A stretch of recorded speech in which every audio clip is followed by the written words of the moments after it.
Hi guys, this is a legend and welcome back to my YouTube channel. So for today's video, meron akong quotes na dito na hindi mo alam kung ano ang magiging journey mo sa abroad. Ang pinakabaon mo lang ay tibay at lakas ng loob. So, totoo yan guys. Hindi mo talaga alam kung ano yung mararanasan mo dito, ano yung ma-experience mo, ano yung mangyayari sa'yo. Yung meron ka lang is lakas ng loob, tapang, ayan, diskarte. Lahat-lahat yan, dapat yung loob mo or bago ka pumunta dito, prepared ka dapat na i-prepare mo na yung sarili mo na kahit worse yung mangyayari, alam mo kung ano yung gagawin mo. Kasi ganyan ako, pinrepare ko yung sarili ko sa dadatnan ko dito. Kahit alam ko talaga na hindi madali ang pagiging katulong. Kasi nga sabi ng HR namin sa Pinas, sabi niya, sure ka ba talaga na mag-abroad ka? Ganyan, baka kasi nga mukha akong bata and then dalaga. And sa Pinas is sales lady ako. So, maputi kasi sa aircon. Sabi niya, and then, naka-ano pa, makeup pa, char. Naka-makeup, syempre, papasok pa ako ng trabaho pagkatapos ng interview ko doon.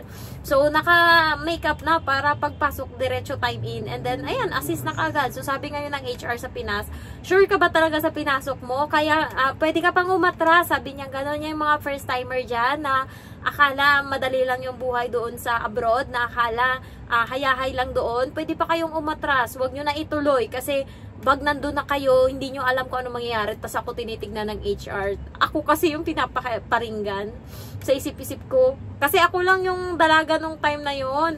Ako lang, puro mga ex-abroad, and then yung iba mga taga-probinsya. So, tinitignan niya ako, and sabi niya nga sa akin nung nagkasarilinan kami, kasi time ko na for interview, sabi niya, ikaw Genevieve, sabi niya ganon, baka gusto mong umatras pa, sabi ni sir, yung head nila, na kukunin ka daw namin, sabi niya ganon, minimum yung sahod, tapos 8 hours yung duty, nakaupo ka lang, sabi niya ganon, mag-a-assist ka lang, computer lang yung ano mo. Sabi ko, hindi ma'am, ano ko, pangarap ko to, sabi ko ganon, gusto kong makapag-abroad, and dati nga hindi lang natuloy kasi nga naoperahan ako, kaya ngayon itutuloy ko talaga, sabi ko ganon. Sabi niya, sige, decision mo yan. So, eto na, wala nang atrasan, sabi niya, ikaw na yung susunod na i-interviewin, and doon sa interview na yun, natanggap ako, ayan.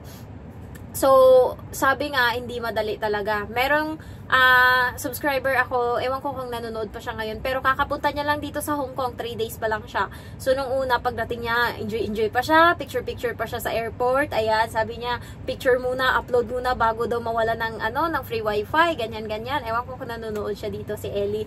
So, ano siya, nung bago siya pumunta dito, nag-apply pa lang siya, nanghiram siya sa akin ng pera, sabi ko, wala din akong pera, kasi nagpapagawa kong bahay, sabi niya, okay lang. Tapos, ayun, nag-comment siya ngayon sa post ko, sabi niya, grabe daw yung hirap na pinagdaanan niya. Totoo yan guys, 1 week, yan yung mga araw na grabe talaga. As in, paghiga mo sa higaan, hawak ka ng cellphone, wala na, nalalaglag na yung cellphone sa mukha mo. Totoo yan, promise. Ganyan yung naranasan ko nung bagong linggo dito, nung unang linggo ko. So, sabi niya, wala talaga siyang pahinga, yung buong araw kang nakatayo, totoo yan, buong araw kang nakatayo and wala kang upo, yung upo mo lang is kain, pagkatapos nun, diretso ka ligo. So, ganun yung mararanasan mo dito, pero sa unang linggo lang yan, unang buwan, yan yung pinakamahirap. Sabi niya nga sa akin, hindi siya nakapagdala ng alaksan, kaya yung meron siya ngayon, efficacent ata, yung dala niya efficacent. Ayan, sabi ko kasi sa inyo, magdala kayo ng efficacent, alaksan, yung pang ng sakit ng katawan, mga gamot, kailangan nyo yan. Pero ako, hindi ako nag-inom ng alaksan ng bago, pero grabe talaga yung sakit ng katawan ko, parang hindi ko siya maibangon sa umaga. So, palaban lang ako ng Omega, yan yung gamit ko, Salon Pass, yan, naubos ko agad yung Salon Pass na dala ko dahil lang dyan sa, sa unang linggo. So, pagkatapos is, hindi mo talaga alam ano mangyayari dito. Meron kang amo na sumisigaw, meron kang amo na galit parate, meron kang amo na kasimangot, hindi mo alam kung anong nangyari. So, marami kang mararanasan ganyan. Kaya pagdating mo dito, dapat makapal mukha mo, matibay loob mo, yung mga ganyang bagay, wag mong iniintindi.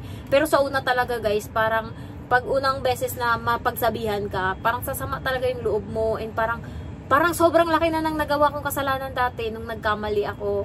Sobrang laki na, parang naiinis na ako sa sarili ko, buong araw ko nang iniisip yung kasalanan ko na yun.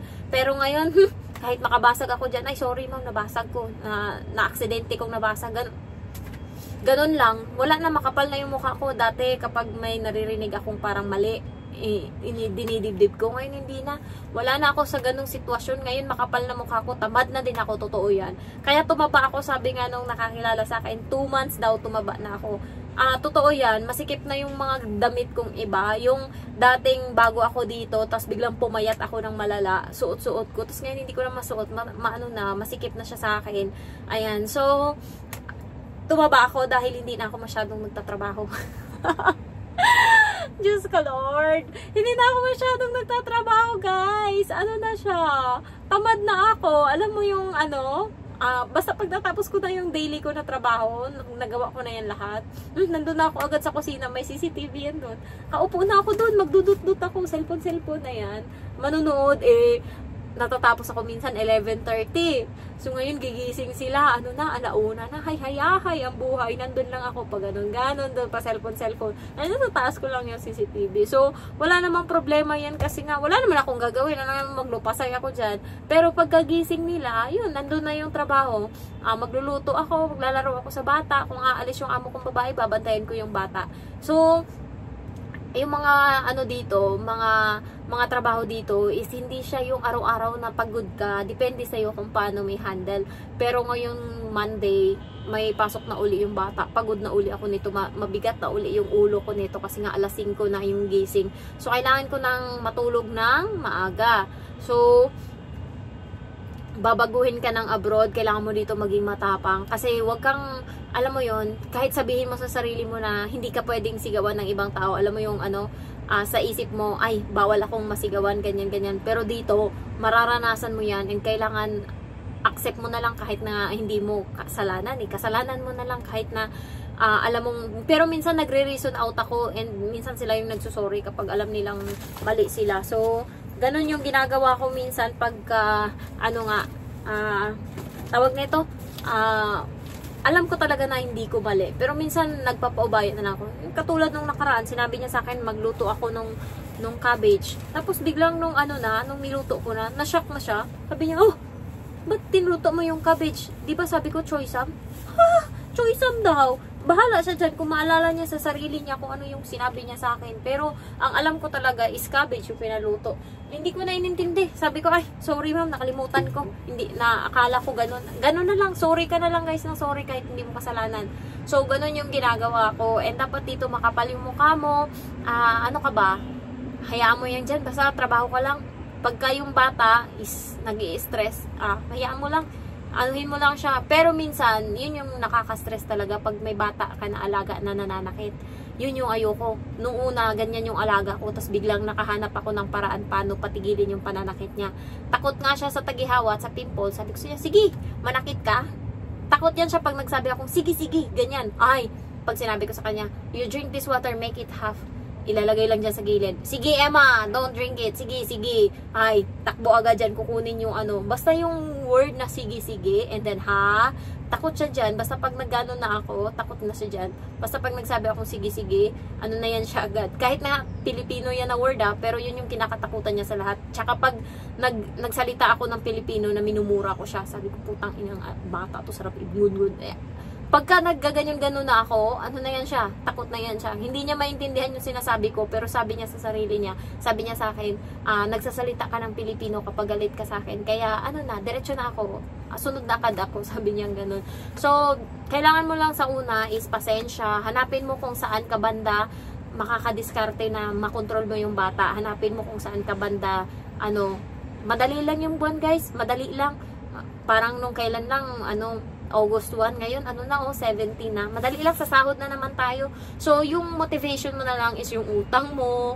Ganyan ako, motivation ko yung utang ko. Pero minsan nakaka-drain din. Alam mo yung pagsahod, tas diretso sa utang agad. Parang, kaya minsan hindi ko na maiwasan, nagbabar na lang ako para makalimutan ko yung nangyari. Kasi nga, ang minsan iniisip ko na lang, pagka tatrabaho, tas sasahod ako, tas diretso sa utang, iniisip ko na lang, okay lang, may bahay na kami kahit na kalahati, matutuloy ko yan sa sunod, mabubuo ko yan. Yun yung isang iniisip ko. And tinitignan ko yung cellphone ko na iPhone, itong gamit ko ngayon, iniisip ko, okay lang, may iPhone ako na cellphone, ito yung dream ko. So, ganun na lang guys, kasi minsan, para akong na-drain, nalulunod ako na iniisip ko, putang ng sahod to, tas biglang lumipad agad, pagbigay, Sabado, diretso agad sa 7-Eleven, top up, 2 bangko. So, minsan ito na lang yung ano ko, yung kasiyahan ko, yung makita ko yung sahod ko sa YouTube, pero napupunta din sa Shopee, kasi may utang ako sa Shopee na 24,000.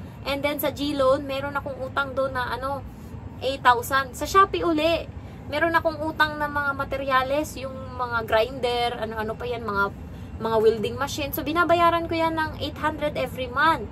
Sa Shopee yan. Sa Shopee na yung loan, Shopee loan, Shopee Pay Later, 800 every month. Shopee loan, 3,200 every month. Tapos sa G-Loan, 800 every month. Ay, Diyos ko Lord. Kaya, kailangan yung sahod ko, kasi every 2 months ako nagsasahod sa YouTube, kailangan maano yung sahod ko sa YouTube para ma-cap up niya yung every month nung Shopee ko, nung G-Loan ko, nung ko.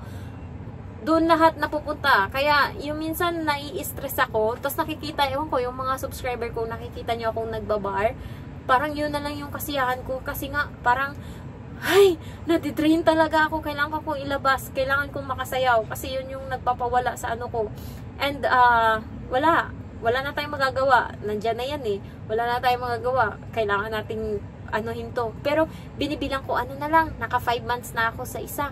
So, na lang, 7 months na lang, kaya yan. Yan, pinapalakas ko lang yung loob ko. Kaya, sana kayo rin, ganahan kayo, at least kahit papano matapos yung montra ko, meron akong nakita, and meron akong napatunayan na akala ko dating mahirap, imposible, pero nagawa ko, and gagawin ko pa. And, tsaka guys, huwag kayong malungkot kung hindi pa kayo nakapagpundar. Marami dito, 8 years walang napundar. So, hindi yan motivation yan. Ako namomotivate yung iba na 2 years lang yung kontra ko. So, at least kahit paano may nakita na akong agi ba, tawag nito, mihura, or ang tawag nito, resibo, ayan. Pero yung iba, 8 years na dito sa Hong Kong, 10 years na dito sa Hong Kong, tatanungin mo saan pundar, wala. Hindi ko alam kung ano. So, at least, di ba, kailangan i-motivate natin yung sarili natin para hindi tayo magmukmuk. Kahit naman maglupasay ka dito, wala kang magagawa. Kasi wala na talaga, wala na. So, ayun lang guys, tibay ng loob, lakas. Sabi nga nila matapang daw ako. Pero, I don't know, siguro matapang ako mentally, emotionally, and yun lang. Pero physically, mahina ako. Hindi ko alam, physically ba? Hindi naman ako ganun kalakas physically. Pero sa mental talaga, tsaka sa emotional, hindi mo ako matitibag-tibag banda dyan. Dyan ako malakas. So, sa magkapatid, ako yung dyan matapang. Sabi nga ng ibang tao, matapang ako, ganyan. Kasi nga, ayokong maging mahina kasi wala na. Inaasahan ko yung sarili ko. Sinasandalan ako ng ibang tao, mga kapatid ko. Pag hindi pa ako naging malakas, wala nang lalakas. So, yun lang guys. Thank you for watching and I love you all. Bye-bye.